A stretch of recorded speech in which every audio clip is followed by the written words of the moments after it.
Il y a quelques mois sur la chaîne, je vous présentais le graveur R5 de chez Longueur 3D.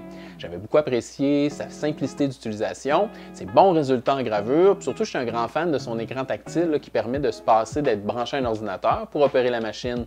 Aujourd'hui, Longueur m'offre la chance de vous montrer comment mettre à niveau cette belle machine-là vers leur diode de 10 watts. On ne se le cachera pas, là, la puissance de 10 watts devient de plus en plus la norme. Vous allez constater que dans l'écosystème de Longueur 3D, il n'y a pas grand-chose de plus facile là, que de monter cette marche-là vers plus de potentiel pour la machine, surtout dans le domaine de la découpe.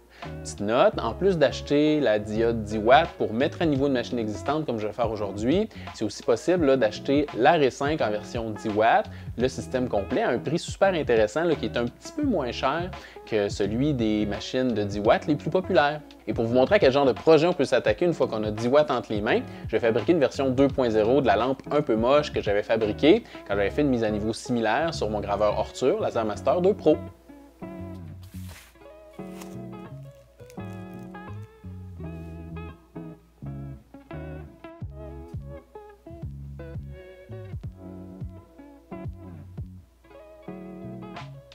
Maintenant, pour faire le changement de diode, il suffit de débrancher la diode 5 watts. Ici, vous allez vouloir être délicat là, et pas tirer en fou sur le fil comme pour débrancher une charge de téléphone. L'embout de ces connecteurs-là est vraiment pas ce qu'il y a de plus solide au monde, puis on va en avoir besoin plus tard, alors on veut le garder en état.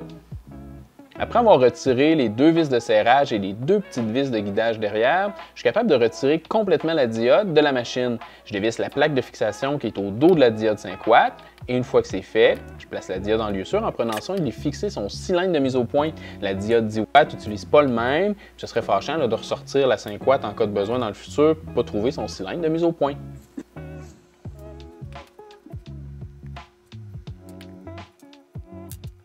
Suivant les mêmes étapes que tout à l'heure, mais à l'envers, je peux la remonter sur la machine. Je fixe les deux vis de serrage en hauteur, puis les deux petites vis de guidage. Je rebranche le connecteur et sans plus de complications, j'ai maintenant une Redis.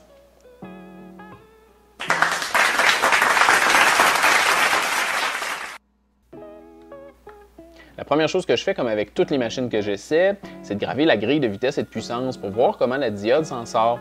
Petit point à noter, cette machine-là n'a pas d'assistance d'air intégrée, alors je fais mon test sans assistance d'air.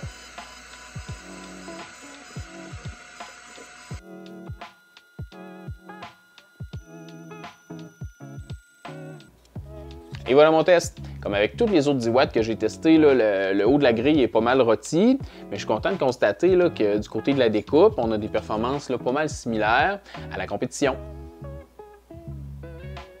Et maintenant que le test est fait, je suis prêt à me lancer dans la découpe de mes morceaux de lampe. Avant de lancer la découpe, je fais une petite parenthèse sur la méthode que j'ai utilisée pour générer mes pièces de boîte. J'ai utilisé le service d'un site qui s'appelle MakerCase, une application super conviviale pour générer les morceaux de différentes sortes de boîtes et même des modèles à imprimante 3D de parcours de billes. Pour ce qui est de ma boîte, j'entre les dimensions que je veux, l'épaisseur de mon matériau, le type d'assemblage que je veux et hop, je peux télécharger un fichier DXF ou SVG des contours des pièces de ma boîte.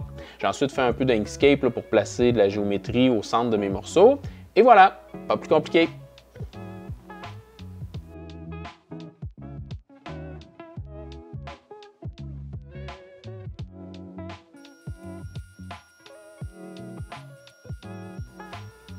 Pendant que mes pièces de lampe se découpent, je prends ma petite minute habituelle pour vous souhaiter la bienvenue si c'est votre première visite à La Bisounerie.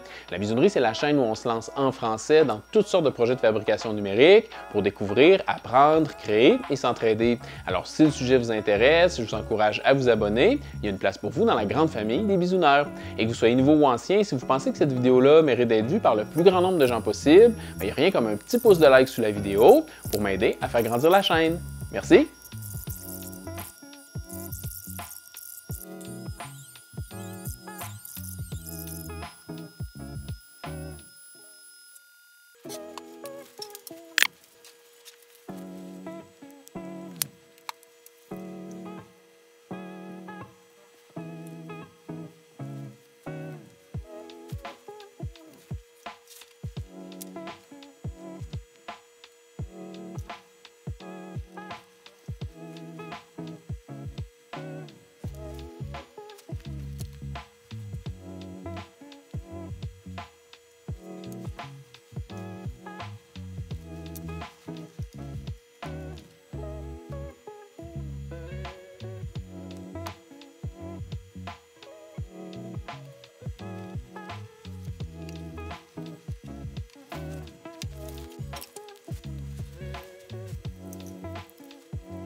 Pas mal.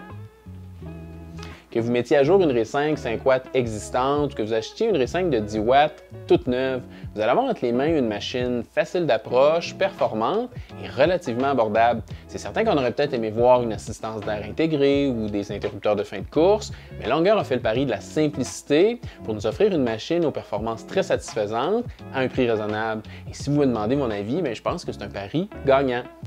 Maintenant, si vous voulez voir plus en détail les fonctions communes aux deux versions, comme l'assemblage du cadre, le paramétrage logiciel ou l'utilisation de l'écran tactile, rendez-vous ici. Merci d'avoir pris le temps de regarder. À bientôt!